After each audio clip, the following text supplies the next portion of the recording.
Sandra, let's bring in Chad Wolf, former acting DHS secretary under President Trump. Chad, welcome. So what's the practical impact of this Supreme Court ruling to the men and women on the front lines at our southern border?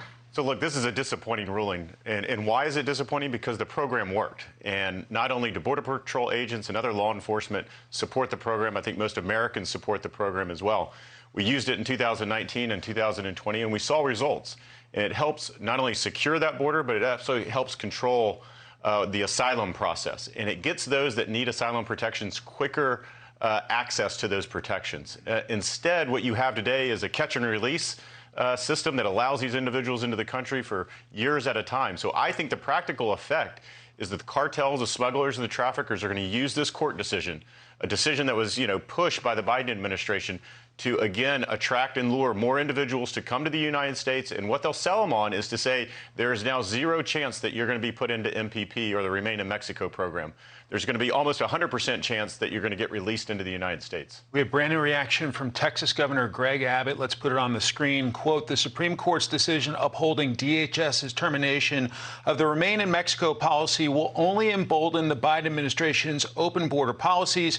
Reinstating and fully enforcing Remain in Mexico would deter thousands more migrants from making that deadly trek. And President Biden should take that simple step to secure the border because it is the only humane thing to do.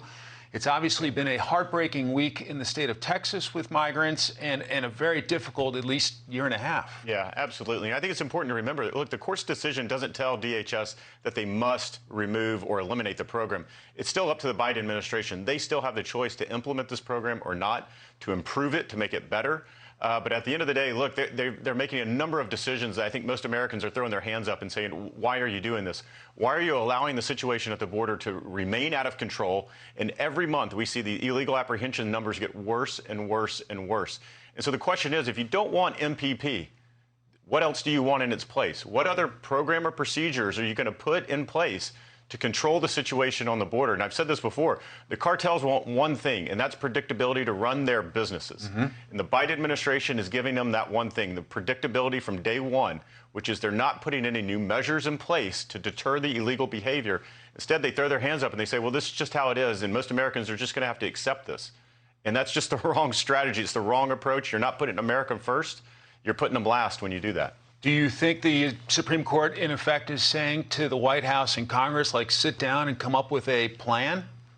Well, I think so. Again, they didn't rule on the merits of MPP. In fact, as you read the opinion, and the majority says DHS actually has legal authority to do this. Congress gave them the authority to do this.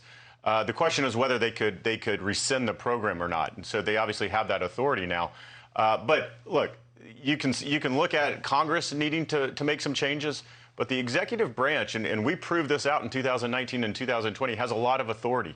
They just have to have leadership and will to use that to make some hard decisions along that border, to control the border, and to deter this illegal behavior. And we just haven't seen any of that leadership, any of that vision laid out over the past 15 or 16 months.